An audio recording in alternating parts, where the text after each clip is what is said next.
Welcome back to Range Anxiety TV, and now we're going to talk today about a subject that I'm obviously impassioned and indebted over, which is about the new Tesla Model 3 Performance. Now,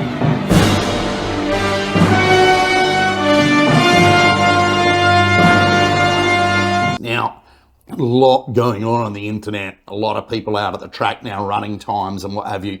Forget about circuit times. Who's going to buy a car, brand new car, and take it to the circuit unless they're some sort of Nimrod? We're talking about drag strip times because that's all that matters. Circuit races go round and round looking for the finish line. Drag races just go straight to it.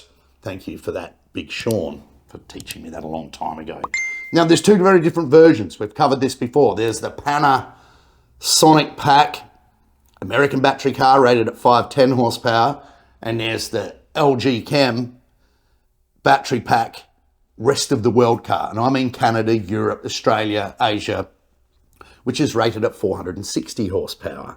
Now that's a big disparity, and both of those power numbers are totally wrong. This is just the way Tesla do things, and I don't know why they do it. For example, the 510 horsepower version has been dynoed officially already in the States at well over 600 horsepower. You can't do the times these things are doing at that weight with that power. Just go back to the old Moroso calculator for the drag strip and it makes it very clear. Now, no, I haven't been to the track yet. I've been doing daily duties in mine and letting the wife drive it around a little bit, even though, you know, she disparages the way I carry on about don't get bird shit on it, don't park it here, don't do that. But that's just what I'm like, you know. That's why my second-hand cars are always a really good buy. But there are people that have been out there doing stuff. Now, for example, let's have a look at this guy from Germany. I'm not even sure of his name. I just found this video, but all credit to you. It's not mine. Now, I'm not sure who these cats are that made this video, but they have an MY22 or 23 old Model 3 Performance European, which had an LG pack in it.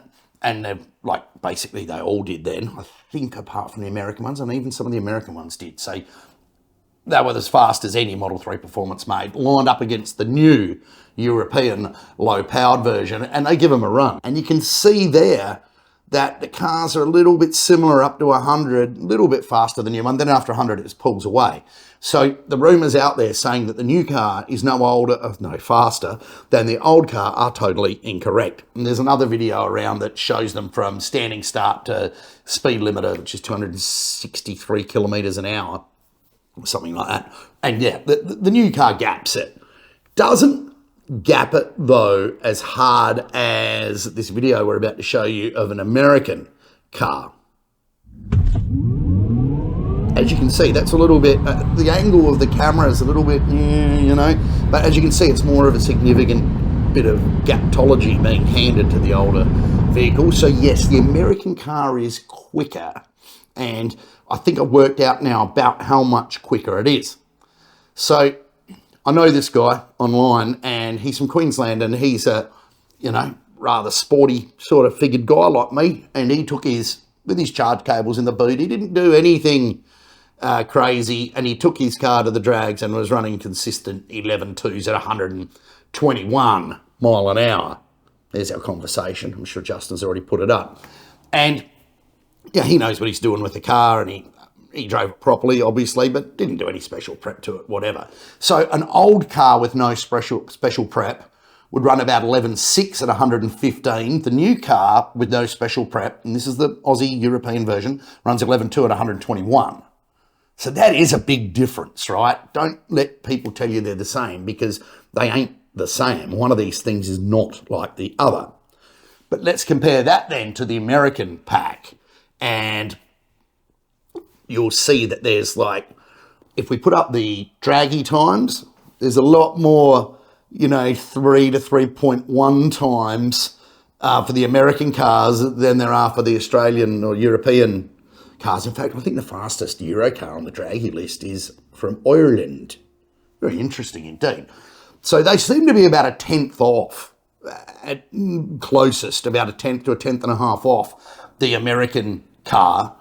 But I also put a lot of that down to, in fact, before we get onto that, let's have a look at the US 10.93 at 123. So you can see that about 2.5 tenths and 2 or 3 mile an hour, 2 mile an hour difference. It is a power difference, but the gap between the European and the American cars is closer than the gap between the old car and both of them.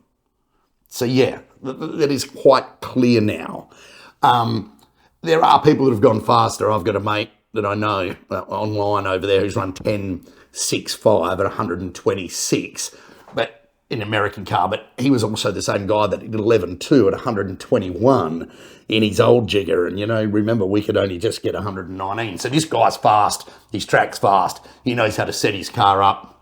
And I think he gave the interior a little bit of a haircut for that one. I think he's done 10.7 at 124 or 5 at full weight. So yeah, it's still not a genuine 10-second car. And our job's going to be to try and get there.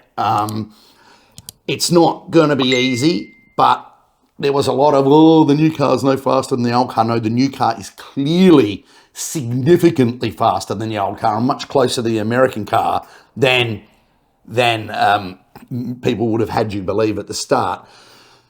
Our job's going to be to try and get it into a 10.99. Yeah, that's all I ever wanted was a 10-second street car. And if you can get one, as cheap as this, then it's a really bloody good thing. So I'm scratching my head at the moment. We're trying to work out some ways of doing it. But the first thing we have to do is put down a baseline and see, if the car's healthy and it's going to run an 11.2, which I'm pretty sure, judging by the seat of the pants butt dyno, that it's going to. So for that, you're going to have to stay tuned. We will get around to it. And thank you once more for listening to, and indeed even watching my wonderful smile with my Lisa D inspired Happy Plant Range Anxiety TV.